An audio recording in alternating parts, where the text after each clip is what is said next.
Welcome back to the Legacy of Love, the return of the Divine Cosmic Mother.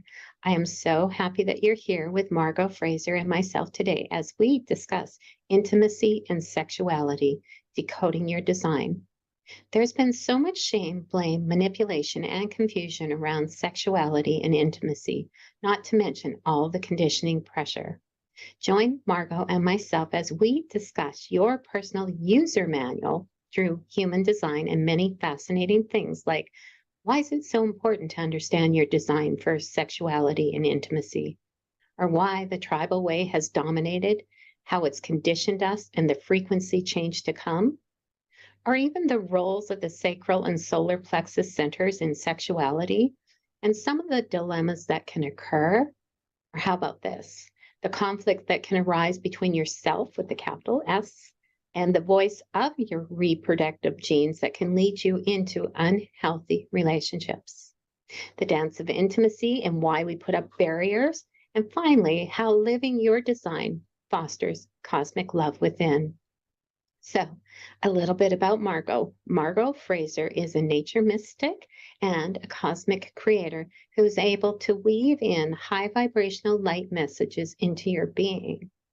She unmasks and releases energetic wounds, triggers, and sabotaging beliefs, both conscious and unconscious, that can have you running ragged, feeling off track, depleted, and even confused about your purpose. Margo channels the celestial healing and revitalizing nature energies and the essences in collaboration with divine beings. She is also a certified human design professional and facilitates clients in understanding and embodying the magic of their unique nature and becoming their own decision-making authorities. There are few human design professionals formally trained in decoding one's design in the area of sexuality and intimacy, but Margo is, and she has seen firsthand how freeing and empowering this knowledge can be. Adding to that, her intuitive abilities and training as a certified intuitive strategist through the Academy for the Soul with Crystal Hughes, where she's a master teacher, allows her to bring a whole different level of understanding behavior and shifting the shadow personas that have been holding you back. Margo can support you within with the healing, lingering aspects that insist on clinging to the old conditioning so that you can more greatly embody your true nature. Welcome, Margo. Thank you, Sherry. Thanks so much. I'm really excited to be here. I'm excited to delve into intimacy and sexuality through the lens of human design because it gives a very different perspective. And it's an area that we often don't talk about, right? Especially in North America. Exactly. It's really kind of closed off. It's starting to open up more and more. So it's such an important topic. As you mentioned, it's a place where there's been so much blame and shame and conflict and misunderstanding, and then we disconnect from a part of ourselves out of that shame and blame, and so it makes it difficult to have that connection with that cosmic love aspect, with the wholeness of who we be. So yes, I am super excited to talk about this today. I love that, who we be.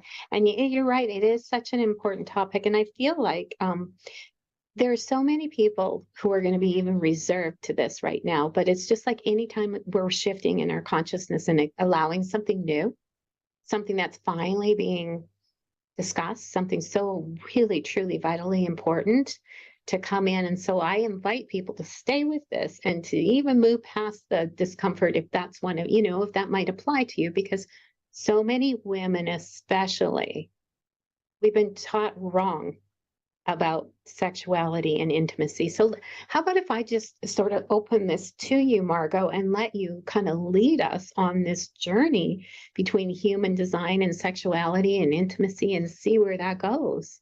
Absolutely. Yeah, let's delve into that because this, I had delved into listening to a lot of different gurus on intimacy and sexuality, just trying to understand my own relationships, why things hadn't worked out in certain situations. And when I started delving into human design and understanding it and training in it and going to the deepest levels and then taking this kind of specialty course in intimacy and sexuality, I recognized that there were pieces of what I'd heard from those gurus from their own perspective, but it didn't address the unique wiring in the same way that, there's gurus out there around how you use this diet, right? Use this diet, how you eat.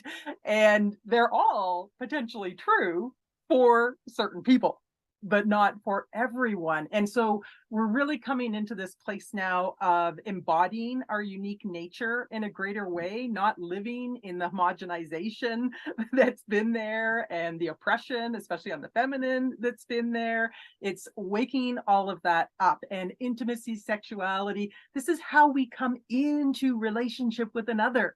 It's one of the most important things that we do, right? We're here to relate. This is part of our journey. And so there's so much information out there when we look specifically at intimacy and sexuality, that talking about this is how this is what you should do, this is how you should be, and so on. And if you're not that, or if you try to be that and it doesn't work out, again, you take it on personally. Absolutely. There must be something wrong with me, right?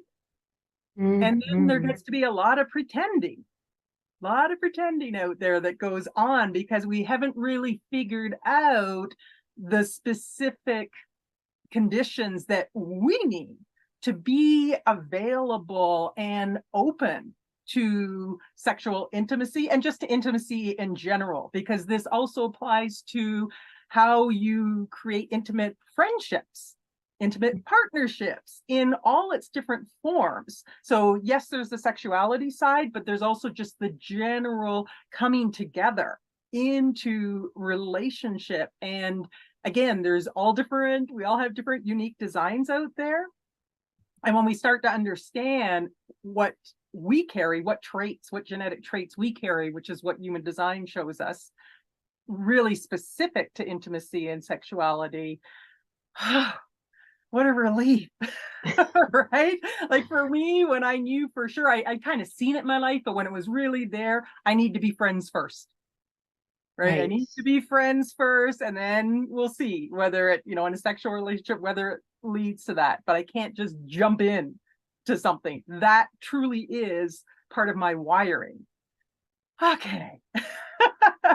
Right? You can start to relax. Or some people really need to study the other. They have this sort of investigator nature to them, this introspective nature. And so it's almost voyeuristic, but it's correct for them. There's nothing wrong with it. They're really watching, listening, taking in through the senses, all of the different information about that person to is this the correct being for me? And if we're beating ourselves up about the things that really are true to us, that's going to create a lot of dilemmas for us, right? A lot of friction in the body. And similarly, if we're trying to do it according to someone else's rules, same thing. It's not authentic. And so it creates frustration and anger and bitterness and disappointment. And then we start closing off, right? We start closing off to others. We start closing off to ourselves. That always breaks my heart when we do that. And again, there are dilemmas because of our unique wiring. There are dilemmas when you put this wiring and this other person's wiring together. But as you start to understand generally all the different ways that people can operate, there's a compassion that comes through that understanding and awareness. You can't make someone wrong for being who they truly are. And now it becomes, okay, is this something that I can come into a relationship with or not? Can I bring that openness to it or not? Not every person's going to gel. Not every design is going to gel. We kind of all have had that, right? Where we just meet people. It's just like, they're a good person. I'm a good person, but there's just something that's not gelling there, and it's okay. It's okay. And it's okay. Love that. Can we pause for a moment before you go too much more into this? Because there's so many things that are coming, and I'm trying to, to think about this. Like, for instance, how many of us would have just benefited, like the young people just starting out in relationships? and really truly understand, not only understanding themselves, but also, like you said, truly understanding the wiring and the ways that other people, because this is part of the problem, is so many of us think at the beginning when we're really relating to our personal self, is everybody sees through the same lens. Mhm. And we don't get that. So Yeah. once we understand, so could you imagine how profound this would be for young people learning the study of human nature based on a topic they're very interested in? You know, so, Exactly.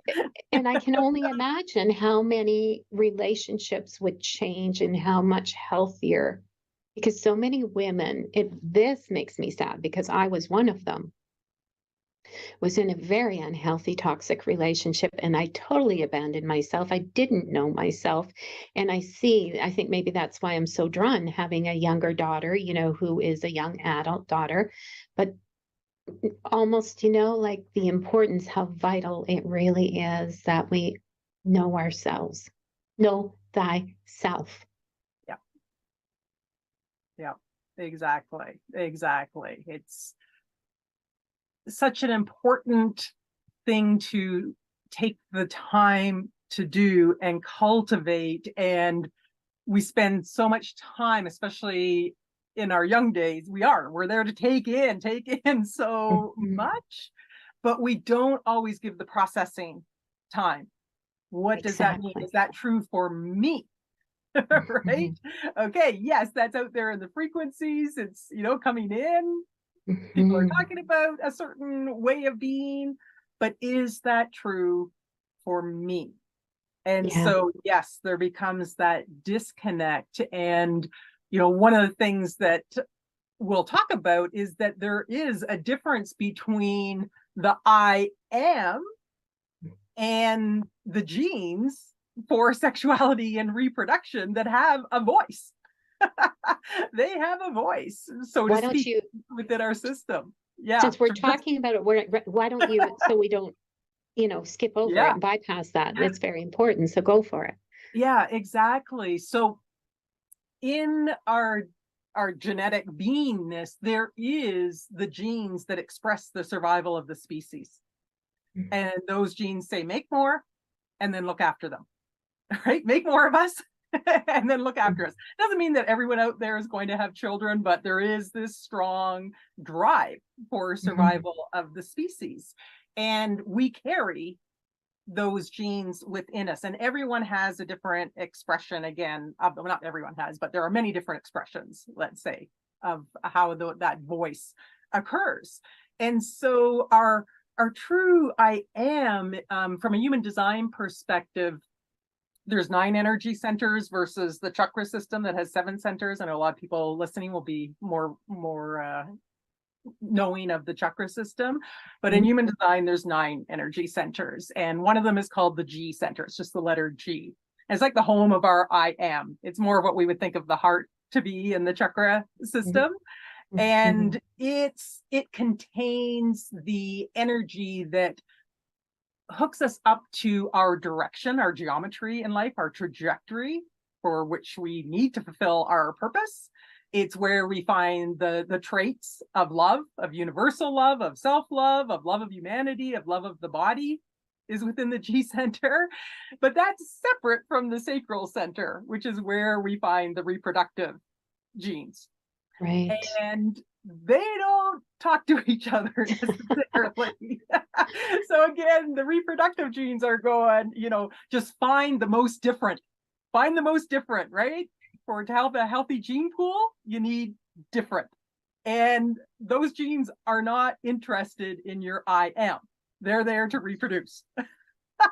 And so this is where one of the dilemmas come in, and how sometimes we end up with someone who our I am and they're who they are. Whoa, there's not a match, but you created a child together, Oh, I and so you're know going like, this. why Yes. did I yeah, how did I end up with a child with that Yeah. person, right? Yeah. But it's because the push of that genetic imperative is so strong. And when you start to understand that, and it is built into our systems, this energy, this genetic imperative, this genetic drive, it's linked to our emotional system. And in human design, that's the solar plexus.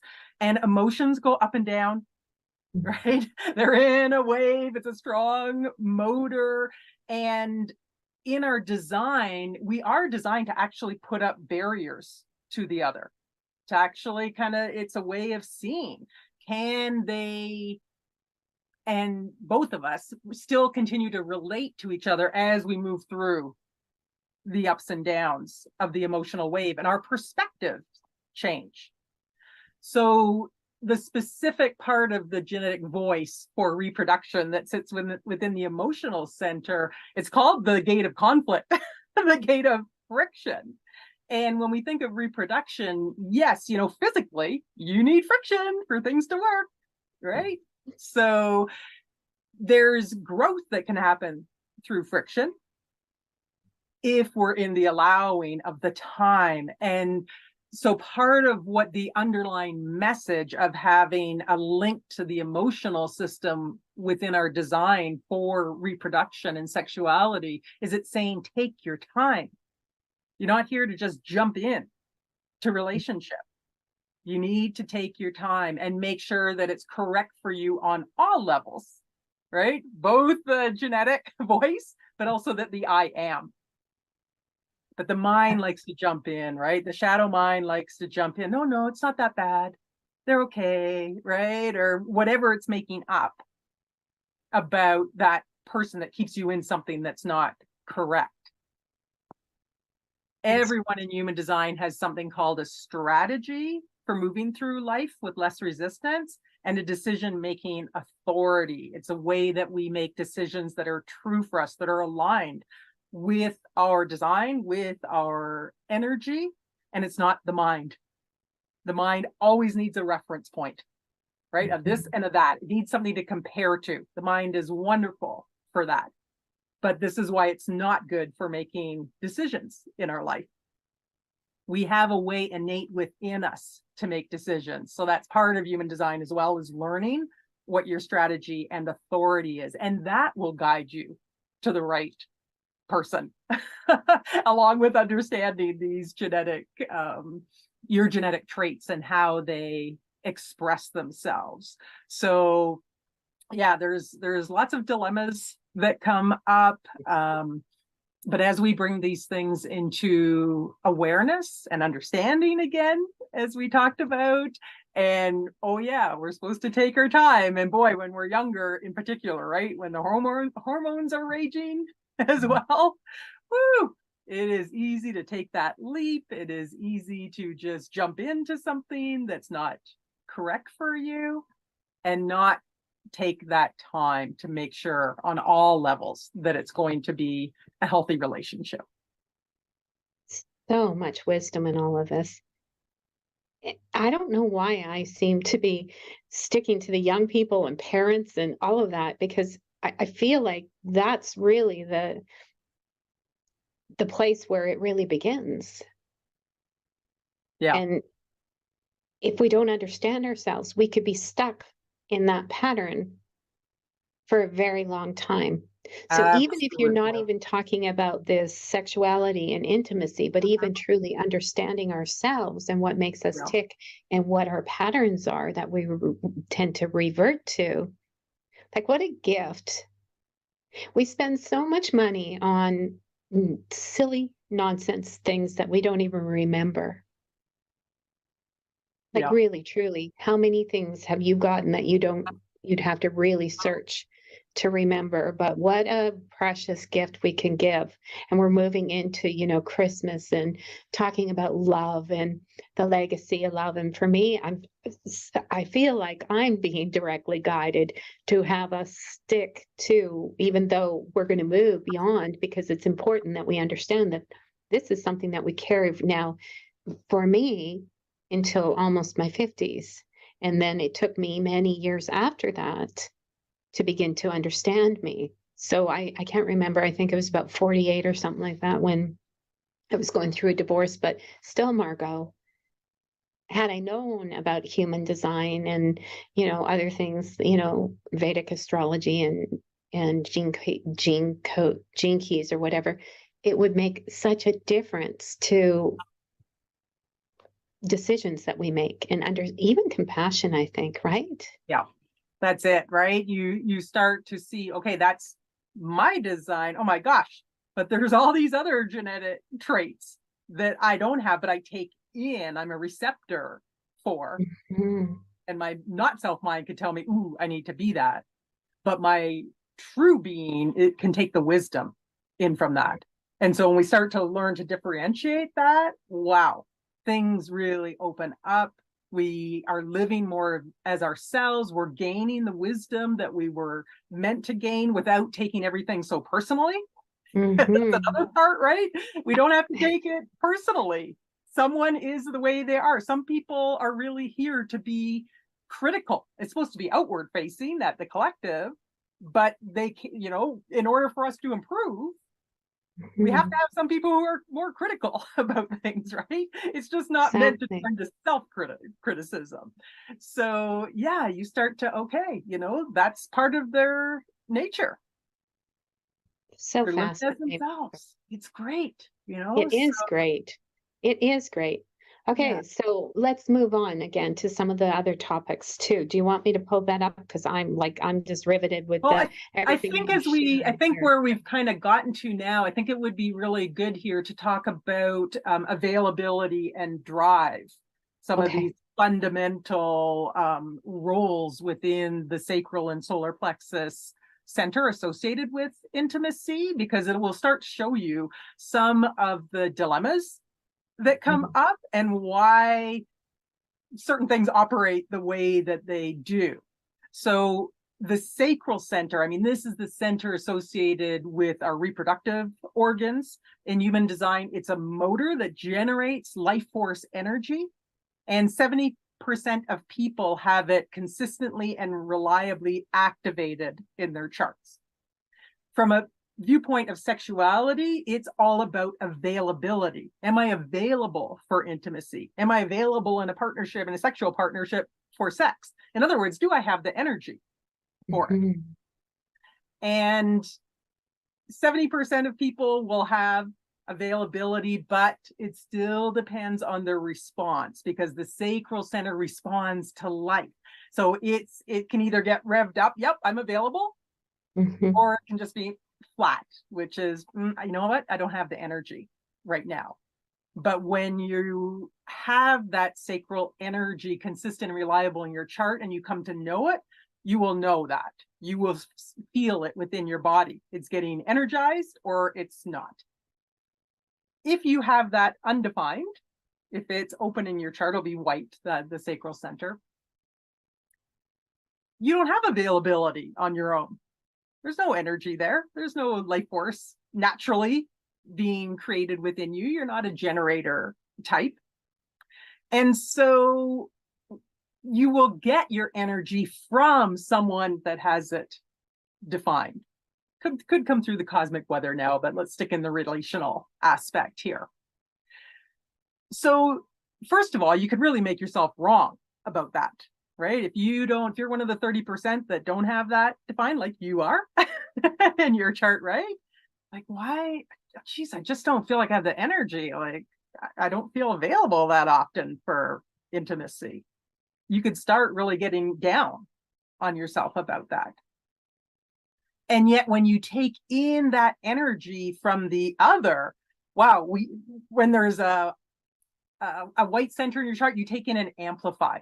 So you take in and amplify the other person's sacral energy, take in and amplify, in this sense, their availability. So you could be like really available then if someone comes in and activates that.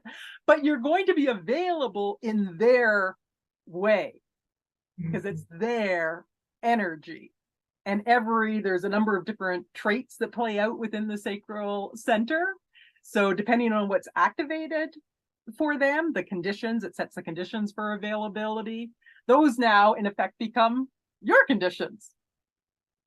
And for some people that don't normally have that sacral center defined, if it's not a good sexual relationship, they're always taking in from the same partner, right?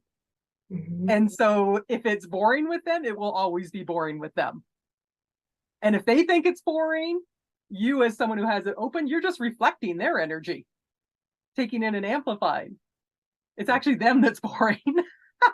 That's so fascinating. Right? So, and if you're a male, oh my gosh, if you're a male and you don't have the sacral center defined, availability is what makes the erection work. So again, you could think that there's something wrong with you, and it's just you're just not getting that definition, and it's fine.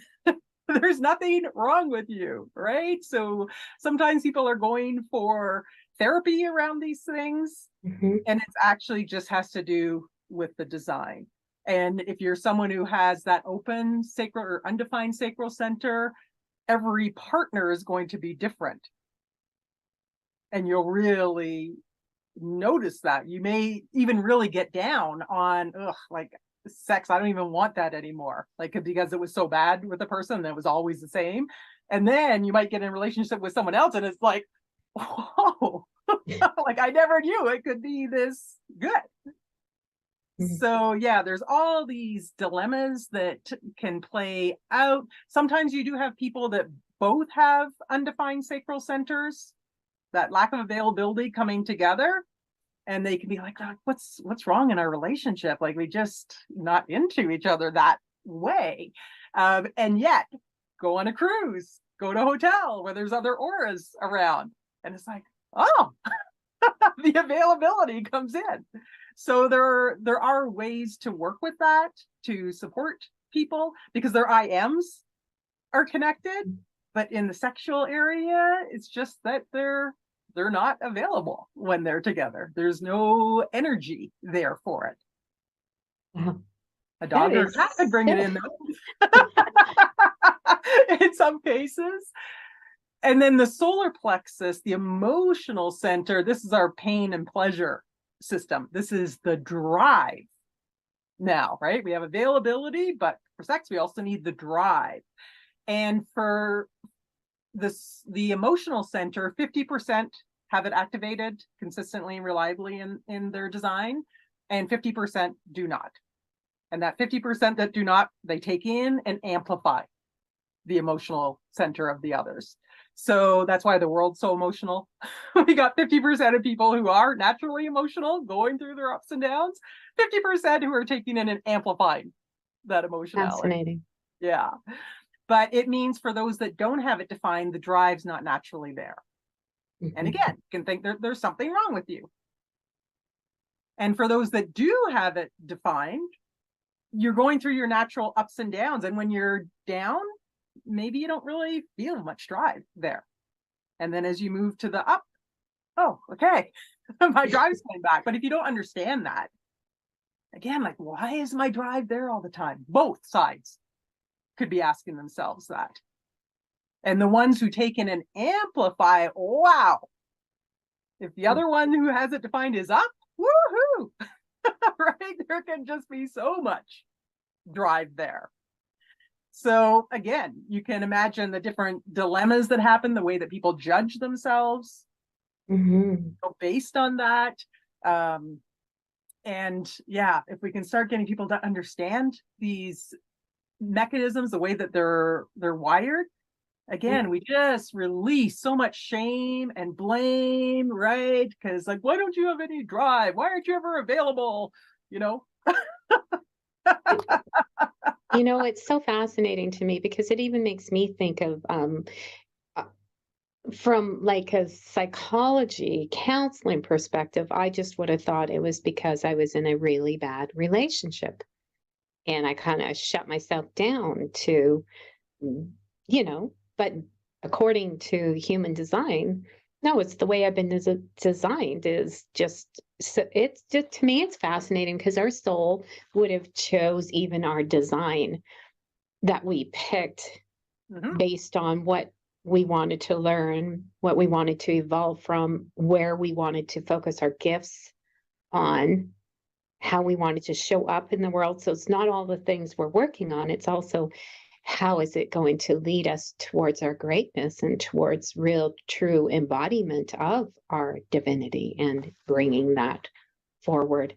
So my mind is just, wow, this is so super cool how it works is, Yeah. and each one is so individual, but like every couple before they get married should literally have a reading done. Yeah. Like, who are you? Who are you?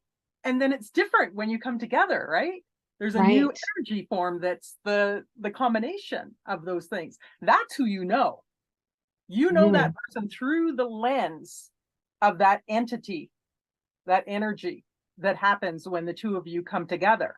And sometimes, you know, again, I'll hear people saying they get so upset because, well, you know, they see them with someone else. They see their partner or their friend or whatever kind of relation, and they're like totally different person with them. Yes, because the different entities being created there, different energy, you know, and jealousies come up, all these things. But it's just each relationship is different, which again is a beautiful thing.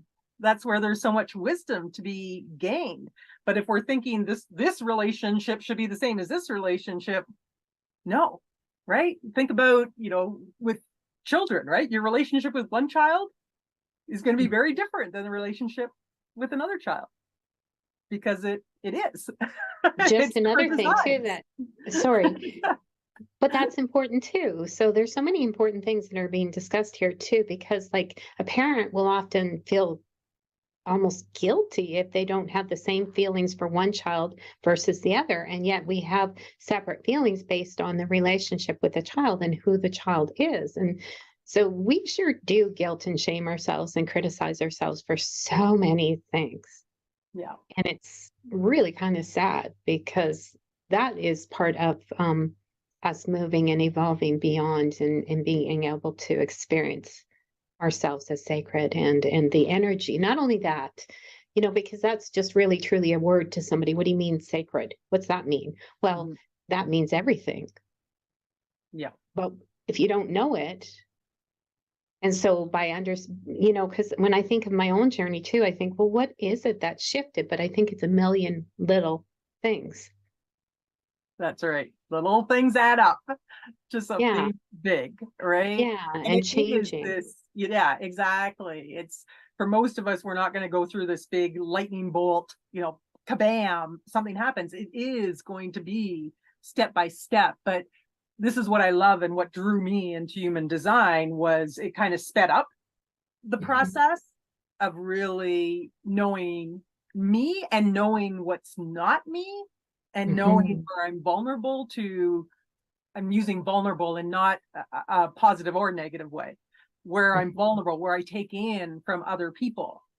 It can be bad if my mind thinks, again, takes that on as me and tries to do something about it. It can be good if I'm taking, wow, okay, now I understand. I get the wisdom from that new understanding, right? So yeah, human design's really we call it a non-moral system. It's a mechanical system. Like, it's not judging good or bad in the other. It's just is. These are the traits.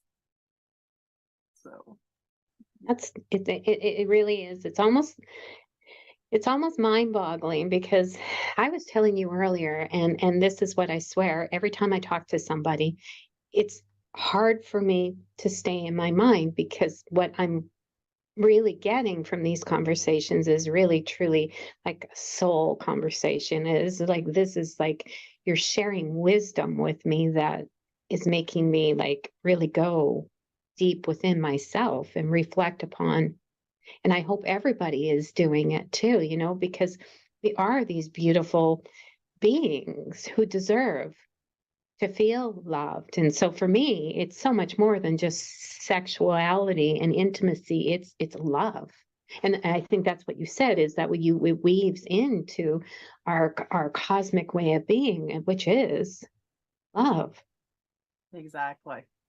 So I don't Exactly. know if you were ready to go there yet, but in my mind, I was just like, okay, let's go there. Let's Yeah. go. Yeah, you know, this is the thing. Again, every design is unique, even with twins, right? If you go to the deeper levels, in their design, there are usually differences that we see. And even if for some reason it was exactly the same, the personality, which would be the representation, the soul self, has had a different journey coming into that form. And so for those that have never seen a human design chart, there's kind of two sides. You'll see black and red, and black represents the personality, the consciousness, and red represents the design, the form that we've come into. We are consciousness in form. We've come into this form for a reason, to get the experience that the consciousness can only get from coming into a form.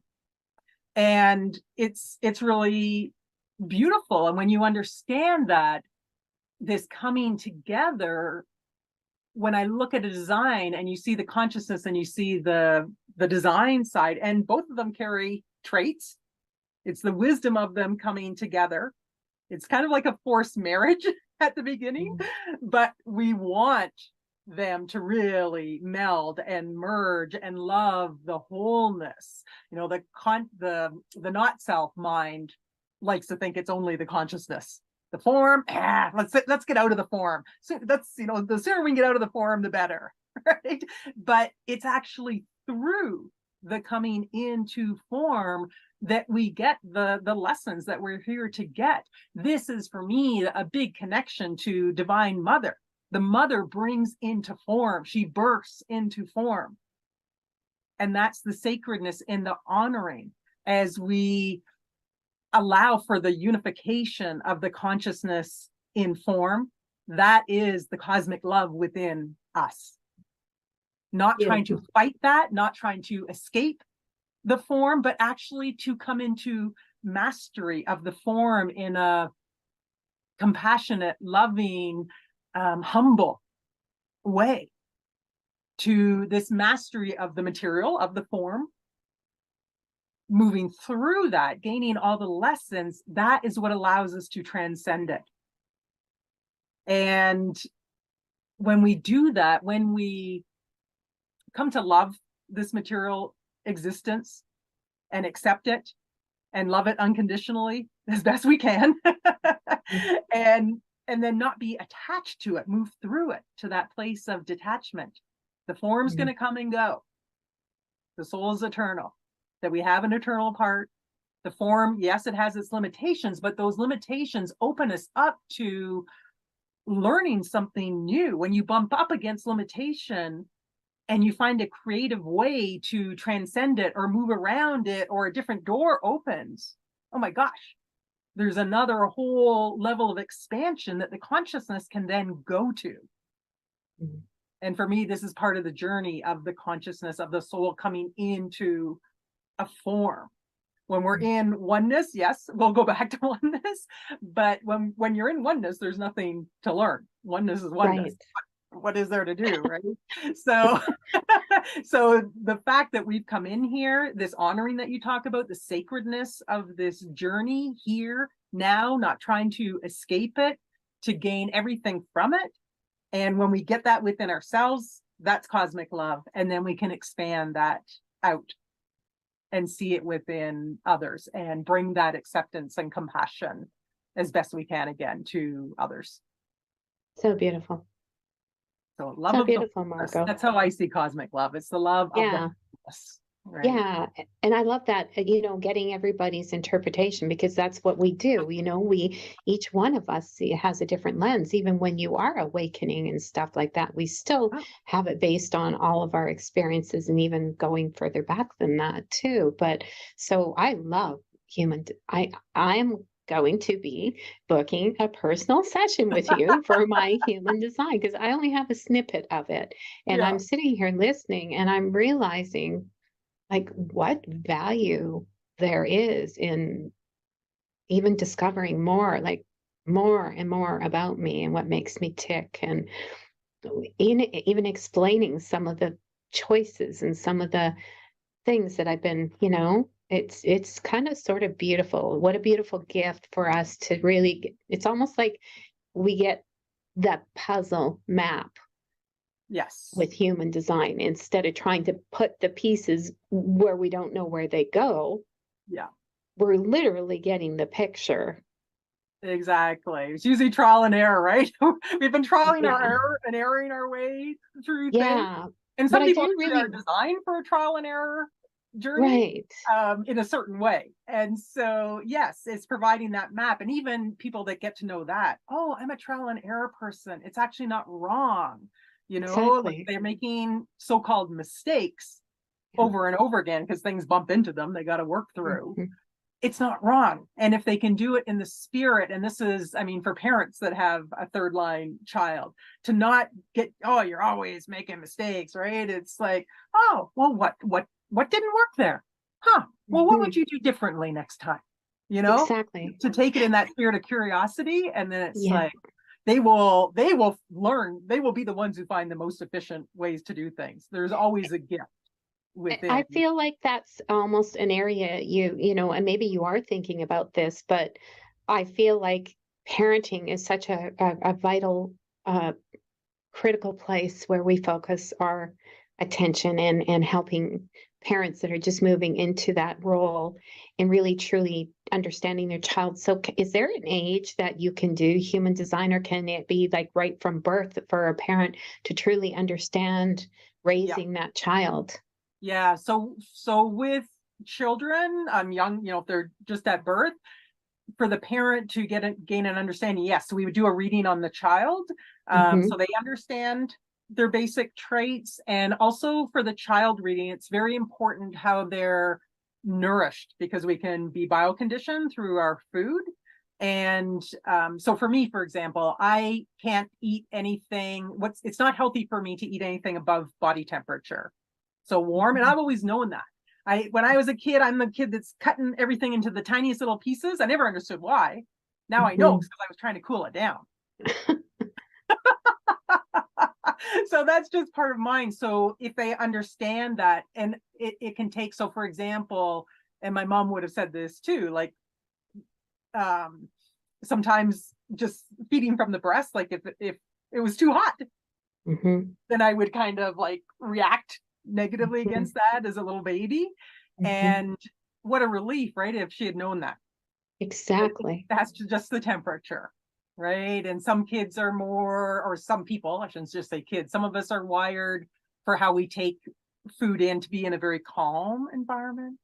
In fact, no other people, the human energetic, it's actually better if they eat on their own. And Right. others need to be around the human energetic.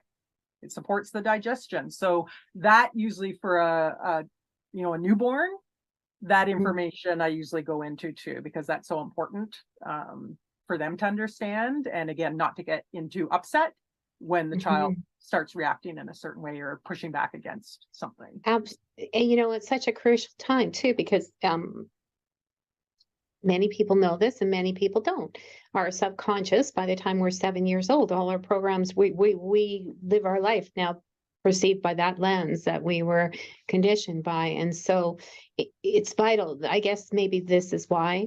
And I have a real passionate interest in that too, because I had a child who had learning difficulties when he was young. And um, it was very hard on him. And so, I'm sort of taking you away, and I'm sorry. I That's apologize for that. I'm not trying to, but it's so important. So this has like so much more than sexuality and intimacy. Yeah, there are many different directions you can go in, and there's many things you can delve into. I was bringing it into the sexuality and intimacy just because I see so much friction and conflict, and Right. again, the blame, the shame. So even now, like I'm 60 now, to understand this for myself, and again, just for coming into friendships and so on, I'm so Yeah. much more patient. Right. Right, I see someone else's design, I'm like, oh, I can't get upset about that. That's who they Exactly. are. Your age you helps. know? I'm shocked by your age. I didn't expect that one. So you don't look 60 at all. Thank you. But you got a really good design there, Margo, going Yeah. on. But for going back to sexuality and intimacy too, it all weaves, all of it weaves, because It it's does. understanding ourselves and understanding, Yeah. like for a young, I can't help but feel that young women too, are so vulnerable, and we're still working through this healing. Mm. Yeah. Yeah. There's certain, for example, like there's a channel that I have in my design. It's part of the sexuality and intimacy circuitry that is, it's called the channel of intimacy. It basically like, it has such a strong pull in the aura of others into intimacy with me. And if you understand, if you've got that particular design in your own chart, that particular channel, you kind of hoover people to you, and they will open up and tell you things that like, why are they telling me this? But it can also be a real turnoff, right? Because people like at a subconscious level, like, I don't want to be pulled into, that. So you can have people that really like come in and are super intimate, and then you can have people that don't like you at all. And it's just, again, it's not personal. And if I'd understood that as a child, as a teenager, wow, what a difference that would have made, instead of like, I don't even know what I did. And I actually didn't do anything. Because there were times I did things, but there's also times when it's just the frequency and how it gets interpreted in the other person's field. And it's a place where, because of that pull, people can think that you want to be more intimate with them than you really do. And so this can set up some of those dilemmas around abusiveness, and you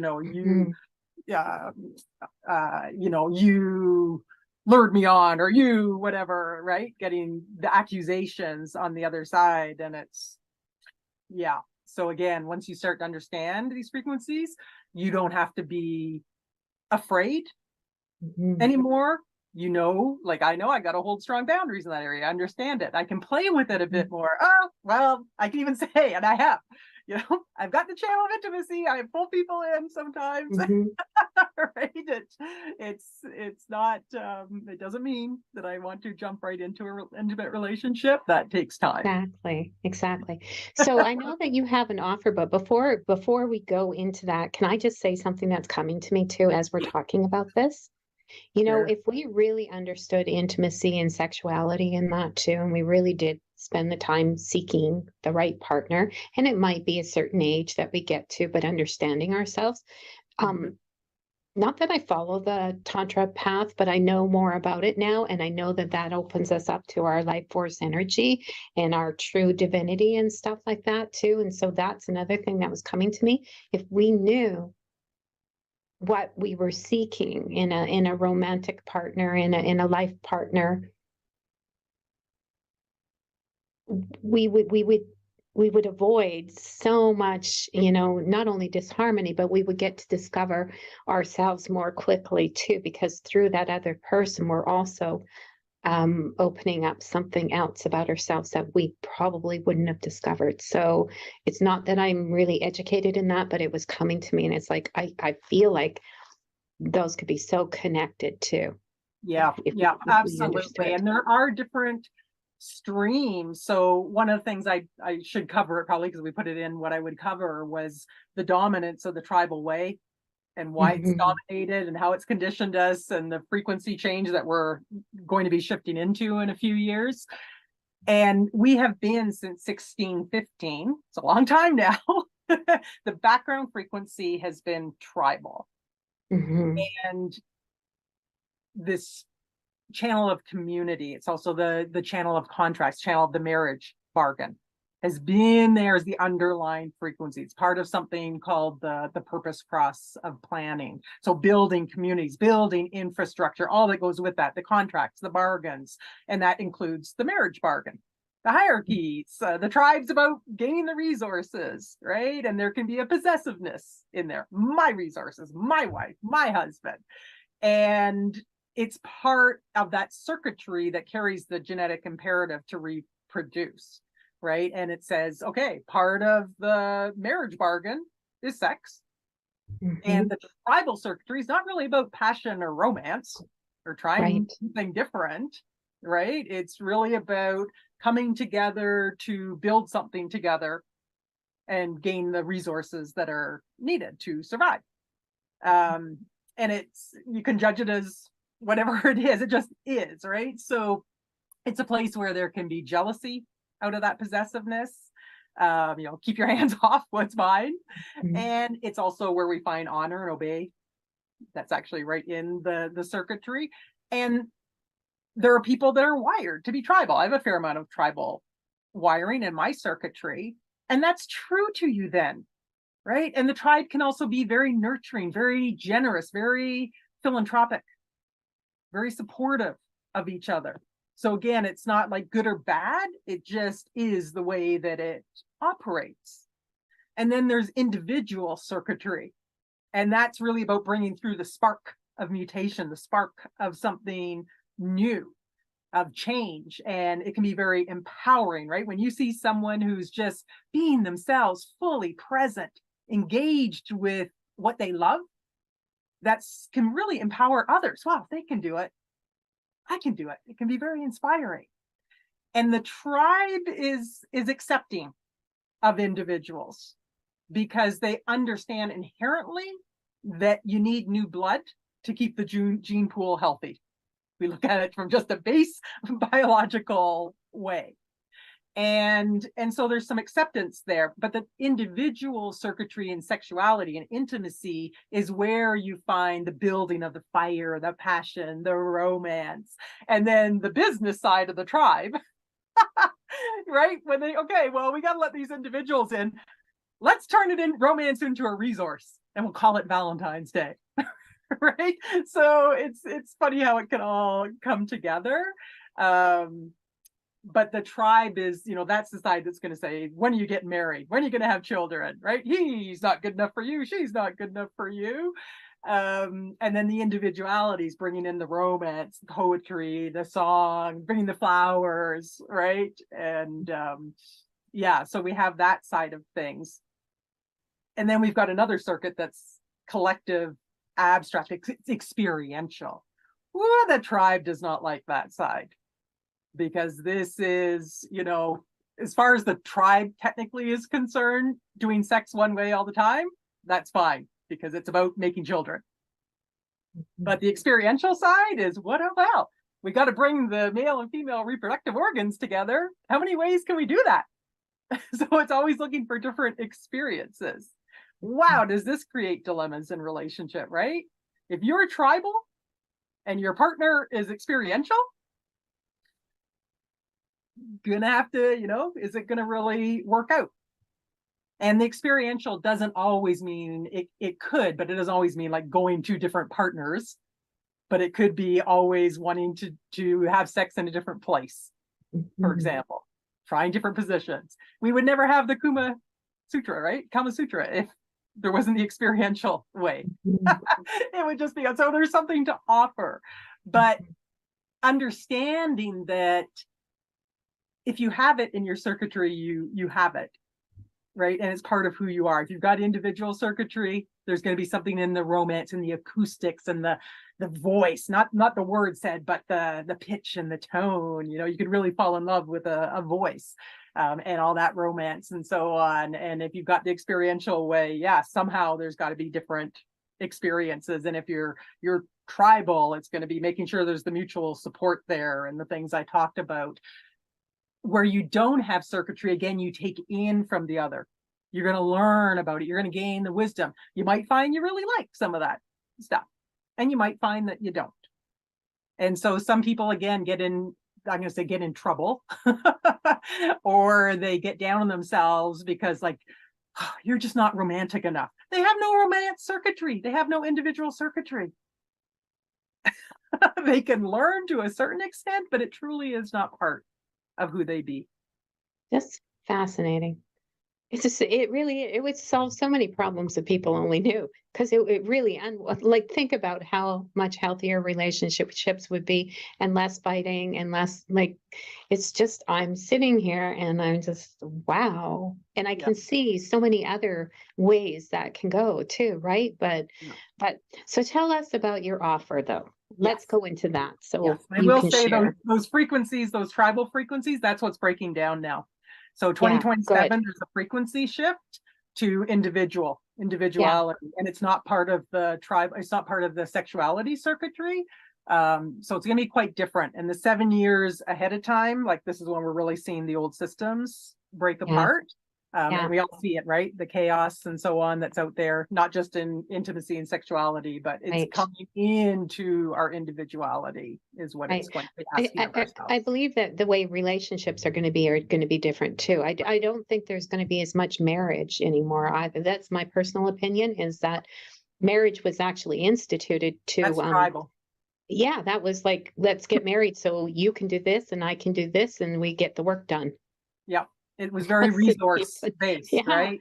Very yeah, about the resources. So when that fundamental frequency, we will still, those of us that have tribal circuitry will still be admitting that out into the world, but yeah, the underlying frequency is going to be individual. So I agree with you, yeah, Sherry. It's going to be much yeah, more individualistic, yeah. who does align with me. Marriage is not going to be No, such and a who big somebody thing. talks about sacred Sorry. relationships where you move from one partner to another, where you understand that you are the soul on the journey. And so at some point you realize the two of you as partners have come to, where the path where it's no longer serving both of you. And so people get less caught up in the personal and understand the soul. Mm-hmm. Yep. And so And it's there'll be different. some that are here for the full journey together, and Mhm. some that are going to be weaving in and out. It's more about the freedom of being able to follow your own path and own way, rather than being caught up again in the bargain of the tribe when it's not correct for you. Mhm. Mhm. So yeah. Wow. All right, Yeah. let's bring up this offer. I just got to get it up on my computer so you can see it Okay. again. I'm interested. Yeah. So yeah, this program I put together is really to support people in understanding that wiring around intimacy and sexuality. Now, I can't do it fully without them understanding their strategy and authority. So that'll be something that I'll be letting them know. I'm going to do a little video series on the different ways and just give them the specific ones that relate to them so they can start to understand how to make correct decisions in their life. That has to be part of it. So it'll be in there as a kind of a bonus to this. But yeah, who are you? Who are you in sexuality and intimacy? That's what we want to get to so that you can come into that love and acceptance of your own nature. And that's what this is really designed to do. So what I've put together here, it's kind of going between the education and the practice, and the education and the practice. So there's a video series in option A, this first offer. It starts off with a video series that you'll have immediate access to when you sign up, that goes into that availability and drive. I've talked a little bit about it here, the sacral center and the solar plexus center, but really understanding that in depth. Are you someone that has availability? Are you someone that has drive built in, or some combination? I have availability, but no drive. I have drive, but no availability, or I don't have either. And it's going to come in from the outside. Right away, when you understand that, it's like, oh, okay, that totally makes sense. And you start understanding why people are reacting to you in certain ways as well. Like, wow, I'm really revving up their motor. Like, so you can follow along. If you've got a partner, you can have their chart there too and kind of follow along and just start to see there, how that all operates for you. And then part B of that series, building intimate relationships, I'm going to talk about that channel of mating, that channel of intimacy. I gave you again a little insight because I have it, but getting into the details of that, because there's different levels of how we each build intimacy. Again, are you someone that needs to be friends first? Are you someone that needs to really investigate the other? So there's different levels that everyone has built into them. Even if you don't have that genetic trait activated within your own chart, there's another place we look for it. So everybody from the reproductive genes, they have a voice, they have a way of speaking, they have a way of expressing themselves. Let's find out what that is for you, so that's not a mystery anymore. And you don't have to blame or shame yourself again or the other for the way that actually is correct for them. Or you don't have to get caught up when you hear, you know, an expert saying you do it this way. Well, oh, that's not my way. Oh, they must have that wiring. It works for them. And then understanding again from that how the emotional wave plays out within that context, the dilemmas, and some of the things that you can then do to foster partnership rather than, again, this pushing away. And then the next part of that, the item 2, is we're going to do a live group workshop, live call. And so that is where I'll bring up the charts for everyone and your human design, your blueprint, and we'll look.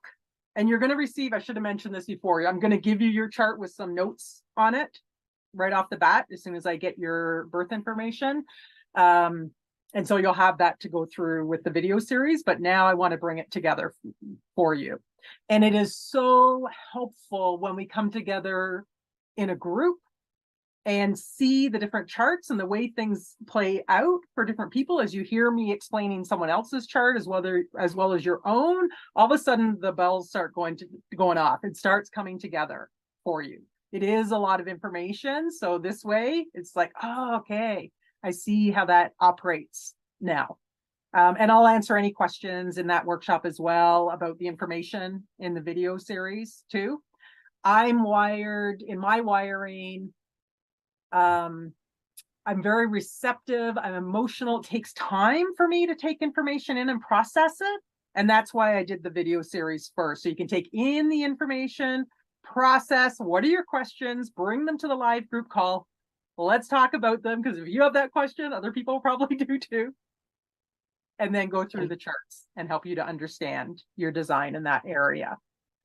And then we'll do the same kind of process with the deeper information. So the next video series, it's going to go through the streams. And again, I talked a bit about them here: the tribal, the individual, the experiential.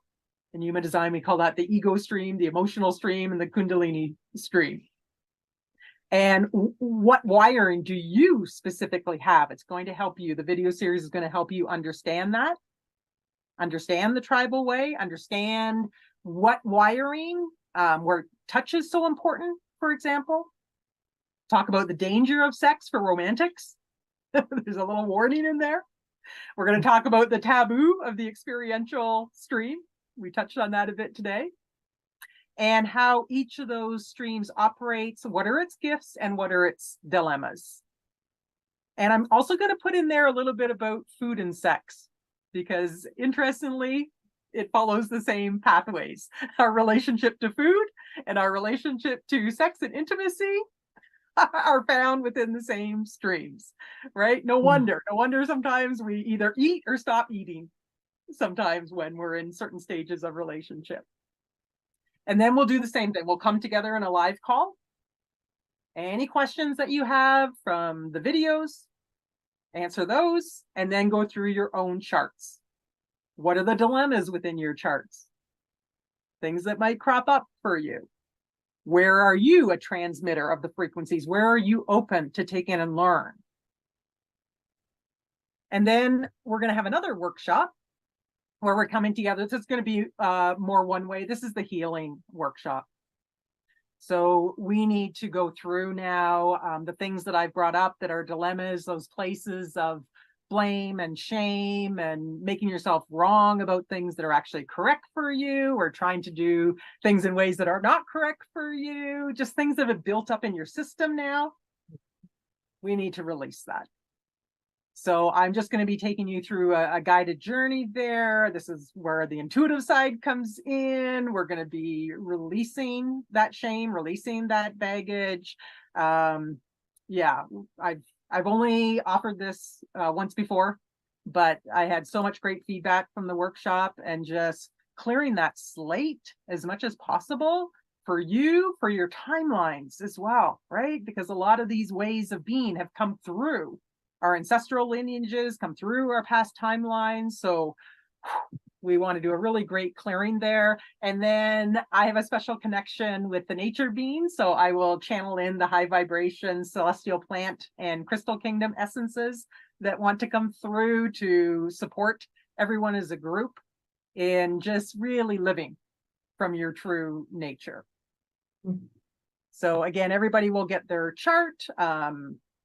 I have PDFs that go along with those workshops as well to support you. I've got a private access area on my website, so I'll give you direct links to everything, but you'll also have access for as long as I have my website to everything in the back end there, a little membership area. And then that little bonus on how to make decisions through your design. So once I get your design information in, I'll be able to give you that information as well. Now, just a little note here. I do collect your birth information. There's a little intake form where I collect that. And I'm also going to ask you a few questions just to elicit where you're at, dilemmas that you might have and want to talk about already around sexuality and intimacy. Some of you may not know your birth time, and that's okay. The information, I think, will serve you even if you didn't know anything about your birth time as well, just understanding what's out there. What I'll do is kind of look at a bunch of times during the day to see what's consistent in your chart. And then I can just let you know that, here's what I'm sure about. Here, it could be this or it could be that, if that's the case in your chart. Mhm. If you do feel like, wow, like, I want to get my birth information, you can reach out. Sherry knows as well, we have a Vedic astrologer we use for birth time rectification that can narrow down what that birth time is. So that's another option as well that you could do. But don't hold back if you think, oh, I really want to be in there, but I don't really have my birth time or my birth information. The information is just so valuable in your understanding of the world and relationships out there and what's happening in either way. So, okay. Absolutely. Oh, keep going. Sure. So everything that's all of option A. And then option B, we're going to keep going. We're going to build on that. So what I'm going to do is go even deeper in your chart now, and I'm going to put together a personalized video for you that one of the things we won't cover in that earlier course is in the sacral center, the genetic traits that you have give the conditions. They dictate the conditions for your availability. So it's not just I'm available. For some people, it's, well, I'm available if all the details are there. It's like, I'm that person, they can't have their watch on. The lighting has to be like this. Everything has to be just so, like, there are conditions. Some people are only available if they're guided. Interesting, right? Think about the tribal way, the patriarchal way, how the man is supposed to know, the man's supposed to be the guide, right? What if you have that? You're the one who's supposed to be guided, right? So again, it just starts to open some of those things up. So I'm going to get into the specifics of that, to the video series, the distinct expressions of the drive in your design and how that can play out for you. And if I have the birth time information, then I will also look at your design side, your form. Do you have a passive brain-body system or an active brain-body system? This can be a dilemma in the bedroom as well, or wherever, right? Why you just don't seem engaged? Well, if you got a passive brain-body system, you're not going to be as engaged as an active brain-body system. So again, it's another place where dilemmas arise. And if you understand it, okay, that's who I am. And then we're going to have a private session. And the private session, I'm just going to help you put it all together because it is a lot of information again. So any questions, again, that have come up through the videos, the personal videos that I did for you, because I want you to have time to process it. Anything from that, I'll synthesize that information for you, bring it all together. And then you're going to receive your intimacy integration activation. So intuitively, I'm going to connect in with your higher self. I'm just going to be feeling into whether there's any underlying shadow aspects that are playing out in that intimate connection and how you're relating. Let's clear it. So we'll do a personal releasing there, a healing session, and also what very specific plant or crystal kingdom, what nature energy that according to your higher self, what frequencies want to be brought in to support you in really honoring and integrating and embodying this unique expression of yourself. Whew. Yeah. Wow. I'm excited about it. What a gift. So just so important that we truly begin to understand ourselves. And it's so beautiful that you can offer people that service, that delivery, that, yeah, well, thank you, because like, uh, yeah, I'm almost speechless when it comes to understanding ourselves and how important it is, and what a truly moving into Christmas, what a gift we can either give ourselves or we can give a gift to a loved one. So, Margo, do you have the dates picked yet? I don't have the dates yet until I Okay. know exactly the schedule. Okay. But Okay. you Sorry, know, I didn't mean to catch you off guard, but no, even like for people, I don't know. I just feel like what a beautiful gift I could give even my daughter or something like that, yeah. um, Yeah, for my people to. my what I would like to do is move through it before the holidays. Maybe all the private sessions wouldn't get done then, but I Mhm, think that that holiday time when we are coming into relationship, mhm, some of those relationships, there's dilemmas within, mhm, that this may be really helpful. So I would mhm, like to move through the workshops and have that complete kind of mhm. by Christmas. Right. Um, And even intimacy, right? Too. So it yeah, doesn't even have to be just based on sexuality. It can be the exactly. intimacy that we have between our families, our That's right. siblings, our friends, our, everybody. Because even to be authentic, we need to be willing to be intimate. Hmm. Exactly. Yeah. It's we're all about relationship, right? This is the human way. Right. We don't do Right. we can't do So, any we can't do everything on our own. right. We have to Right. come into relationship with others, Yeah. and part of Yeah. our Well, journey. So isn't that what it is first go within and then take it out and have relationship with others and serve in that way. And so this is what you're doing. You're serving in your what you've obviously been created to do and wired for. And it's beautiful, Margo. So thank you. thank you, thank you, thank you for this wonderful opportunity, this wonderful conversation that really had me like, wow, it's wow, Thank you. Thank you. my big word for the day. Oh, wow. Sometimes there just aren't words. Sometimes there really aren't. And this is part of the problem is we try to always have the wisest thing to say. And sometimes it, there just isn't something to describe what it is that we can access and learn and discover about ourselves. And so just, I encourage people to take that journey with you. Thank you. Yeah. Yeah. Come and join, come and know thyself, as we're talking about, and a safe space. You know that I've got a good sense of humor too. So Yeah. I like to Yes. bring that in because, again, it can be a topic where we get really serious about Mhm. things, but we have to see it's interesting to me that cosmic and comic are so close together. It is. We have to bring a playfulness to it, right? Well, And that you are. You definitely are and the bring in just, playful. okay, we can let this go. We can release Yeah, some of these burdens that we have been carrying around with us and thinking we need to be that, and allow ourselves exactly. to really come into that deep love of our own Mhm. nature, and that everything that we are really trusting, that we're wired the way that we're meant to be wired. Mhm. It is the expression, as you said, that the soul wanted to come into and learn about, Mhm. and Mhm. yeah, come into the honoring and the sacredness of that journey. Yeah, thank you. Beautiful. Beautiful.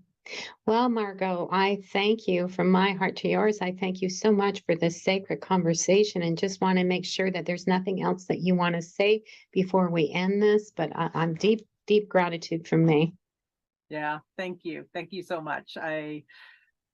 I thank you for the opportunity. I hope that everyone took in something from this, and yeah, really allow yourself to embody and embrace this frequency of Divine Mother that is coming through, and the Divine Feminine. I think this is about knowing yourself, nurturing yourself, nurturing your authenticity. This is one way to get into a piece of that within you and support you in coming into that deeper cosmic love within that you can radiate outside. So yeah, thank you. Well, you radiate it. So thank you for that. And thank you for this wonderful offering that brings us closer to home, to being that which we've been created to be. Thank So you. from my heart to yours, I thank you. And I send all of the viewers love, peace, and blessings. Namaste, beautiful ones. Bye for now.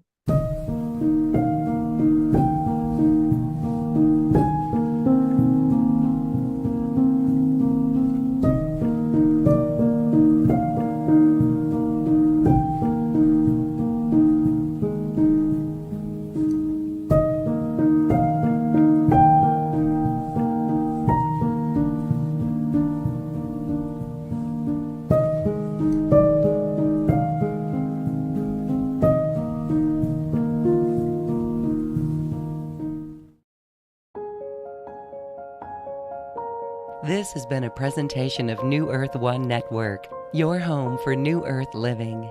Access information, education, and videos on living from the heart in unity consciousness. Visit newearth1.com.